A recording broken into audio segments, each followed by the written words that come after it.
여러분 안녕하세요. 고정욱 TV의 고정욱입니다.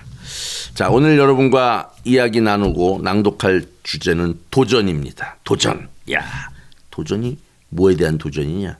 챔피언한테 도전하는 스포츠도 있죠. 아니면 어려운 현실에 도전할 수도 있고요. 아니면 자기 스스로도 내가 몇 시간 동안 이걸 해내고야 말겠다라고 도전할 수도 있고, 도전이 있어야 발전이 있고 변화가 있기 때문입니다. 저도 도전 참 좋아합니다. 힘들고 어려운 일을 도전하는 마음으로 하지 않으면 깰 수가 없고 이겨낼 수가 없기 때문이에요. 도전이야말로 우리가 끝까지 해야 될 것입니다. 그럼 도전에 성공하면 어떻게 되느냐? 새로운 도전을 찾아야죠. 자, 까칠한 재석이가 열받았다. 3탄. 이 사회에 대한 도전의 내용이 굉장히 많이 들어있습니다. 왜? 어른들은 모르는 청소년들의 성 이야기를 제가 다뤘기 때문이에요. 다른 작가들도 이런 거 뭐 다루는 작품들이 좀 있긴 합니다만 저는 굉장히 직설적이고 직접적으로 많이 다뤄서 현실에 대한 도전 그리고 청소년들이 자기 삶에 대한 도전의 이야기를 많이 하고 싶어서이기 때문입니다. 자, 오늘은 그래서 마지막 순서 까칠한 재석이가 열받았다의 마지막 순서에 낭독을 할 건데요. 그 전에 도전하랬다고 뭐 마음껏 남자 여자들이 만나고 이러는 거 그걸 도전하라는 건 아닙니다. 왜냐하면 정말 우리가 도전해야 될 것은 나의 꿈을 향한 어떤 장애물, 꿈을 향해 나가는데 걸리적거리는 것들, 이런 것들을 깨고 부수는 거에 도전하라는 뜻이에요. 그건 현실이 될 수도 있고 때로는 부모님의 반대가 될 수도 있고 때로는 나 자신의 나약함이 될 수도 있어요. 그럼 무엇이 되었던 우리는 도전하고 이겨내지 않는 한 우리는 꿈을 이룰 수 없어요. 그런 면에서 마지막 대목은 상당히 중요하다고 생각합니다. 자, 238쪽입니다. 읽어보겠습니다. 아이들은 교사의 권위 앞에 풀이 죽었다. 고등학생이 뭔가를 바꾼다는 건 우리 사회에서 결코 쉬운 일이 아니기 때문이다. 하지만 보담은 각오를 단단히 한 표정으로 말했다. 그래도 나는 우리 학교 애들 서명이라도 받을 거야. 학칙을 개정해달라고. 전교생이 다 서명하면 교장 선생님도 꼼짝 못하실걸? 향금이도 맞장구를 쳤다. 우리 영상도 나중에 재편집해서 여기저기 보낼게. 요즘 유튜브가 대세잖아. 힘을 합치니 태산도 옮길 수 있을 것 같았다. 뭔가 방법이 있을 것만 같았다. 내가 좀 도와줄까? 그때 들리는 낯선 여인의 목소리에 아이들은 고개를 돌렸다. 그곳에는 다름 아닌 권 선생이 서 있었다. 아니 선생님 어쩐 일이세요? 재석과 민성이 앞으로 나섰다. 보담이도 반가움에 미소를 지었다. 은지가 애 낳았다고 보담이가 알려줘서 축하하려고 왔지. 권 선생은 손에 프리저 꽃다발을 들고 있었다. 이렇게 오실 것까지는 없는데요. 아니야, 남의 일 같지 않아서. 권 선생은 아이들 이야기를 다 듣고 있었다. 너희들 노력이 참 가상해. 보담이 말이 맞아. 보담이가 참 똑똑한 것 같구나. 나중에 학교에 부모님과 함께 가서 교장 선생님을 설득해 보자꾸나. 물론 쉽지는 않겠지만 우리 복지관이랑 다른 기관에도 도움을 구해볼게. 한번 해보자. 권 선생은 보담이가 건네준 교칙을 받아 넣으며 말했다. 아이들 입장에서는 천군만마를 얻은 것 같았다. 야호! 이렇게 일이 술술 풀리다니 아무래도 좋은 결과가 생길 것 같은 기대감이 드는데요. 희망적인 이야기를 나눈 뒤 아이들은 은지가 퇴원 준비를 하는 병실로 다 함께 몰려갔다. 자, 결론이 됐으니까 뭐 행복한 결말 같지만 사실은 아니에요. 해결된 건 하나도 없어요. 학칙을 개정해야 됩니다. 임신한 학생도 다닐 수 있게 해달라. 교칙만 살짝 바꾸면 된다. 그리고 그 사회의 잘못된 편견과 색안경을 쓰고 실수를 한 혹은 잘못한 학생들을 보는 그것을 좀 바꾸고 싶다는 도전 정신을 이 아이들은 갖게 된 거예요.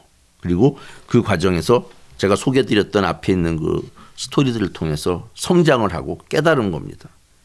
자, 깨닫고 성장하고 알면 뭐합니까? 실천을 해야지. 실천하려면 뭐가 기다리고 있어요? 장애물이 기다리고 있어요. 그 장애물을 우리가 깨려면 혼자 힘으로 됩니까? 안 되죠.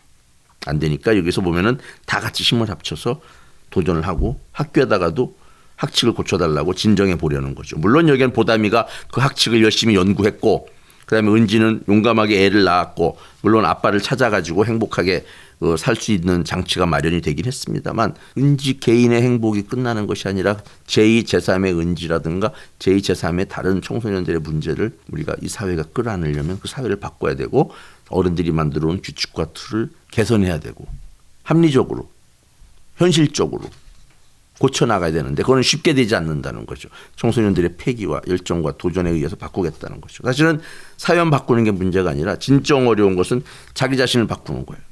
자기 자신에게 도전하는 거예요. 청소년들은 되게 책임감이 없습니다. 저 같은 경우도 가끔 보면 재밌는 일이 많아요. 제가 작가니까 학교 숙제를 내주나 봐요.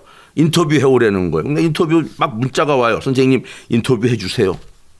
인터뷰 질문이 막 10개, 20개 되는데 제가 대답해 주려면 한 2, 30분 걸리잖아요. 그럼 제가 야 내가 강연할 때 와서 어디로 와서 강연 듣고 그다음에 인터뷰 간단하게 물어보면 대답해 줄게. 그럼 애들이 좋다고 네 막 이래요. 며칠 날 몇 시까지 갈게요. 가보면 안 왔어요. 얘들 왜 안 왔지? 나중에 보면은 오겠다고 신나게 해놓고 정작 갈 때 되니까 서로 한 명, 두 명 안 간다고 그러니까는 무책임하게 아무도 안 오는 거예요. 물론 저는 그러면 과감하게 제 갈 길로 가지만 어른들과 약속한 것도 이렇게 못 지키는 아이들이 어떻게 도전 정신만 가지고 되겠어요? 도전 정신에 필요한 것은 끝까지 해내는 책임감과 의무감이 있는 거예요. 은지도 자기가 아기를 낳아서 책임지고 끝까지 엄마가 되겠다고 결국은 결심했잖아요. 사실은 임신하지 않고 아기 안 낳았으면 더 좋았다고 생각해요. 저는. 왜? 청소년기에 얼마나 많은 꿈이 있어요. 아기를 낳음으로써 책임을 지다 보면 결국 자기의 꿈이 날개가 꺾이듯이 제한적이 되는 거예요. 20살도 안 된 애가 아기 안고 다니는 그거 얼마나 불쌍하고 안 됐어요. 꿈을 향해서 전 세계를 향해서 자기의 비전을 가지고 노력해야 되는데 그래서 어른들이 조심하라고 얘기하는 겁니다. 어른들 말이 틀린 게 아닙니다. 따라야 되고 저도 그래서 저희 딸들과 아들들 청소년기에 꼭 얘기했어요. 너희들 만약에 사고 치면 그때부터 너희들은 학생이 아니라 아빠이고 엄마다. 아빠 엄마는 자기의 자녀를 자기가 키워야 될 책임이 있다. 그때부터는 공부고 뭐고 필요 없어. 너희들의 생명을 키워야 돼. 인생이 완전히 왜곡되는 거다. 딴 길로 가는 거다. 하지만 너희들이 스스로 저질렀기 때문에 책임져라. 그랬더니 얘네들이 알았어요. 그러더니 아직도 아무도 지금 결혼을 안 하고 있습니다. 이게 너무 세게 얘기했나 봐요. 하여간 뭐 어차피 자기가 책임지기 어려운 일을 안 하는 거는 성숙한 태도이죠. 그래서 우리가 세상에 맞서서 싸우고 도전하는 것도 중요하지만 도전해서 뭔가를 이뤄내고 변화를 이끌려면 그만큼 책임감 있는 사람이 되어야 된다. 이 책의 결론은 바로 그겁니다. 청소년들에게 꼭 하고 싶은 얘기는 가급적이면 책임질 일 하지 말고 지금 해야 될 일은 뭐 아재 개그 같지만 공부 열심히 하고 꿈과 미래를 향해 준비하는 지금 청소년기는 투자하는 시기입니다. 투자하고 자기 사업을 하는 사람이 투자할 시간에 좋은 차 타고 다녀버리고 좋은 건물 사버리면 무슨 돈으로 투자해요? 사업이 망하는 거예요. 그래서 도전은 꼭 책임이 수반한다. 이 얘기를 제가 이 책을 통해서 하고 싶었습니다. 자, 여러분들 재밌게 들으셨으면 좋아요와 구독을 꼭 눌러주세요. 다음에는 4탄으로 여러분을 찾아오겠습니다. 감사합니다. 안녕.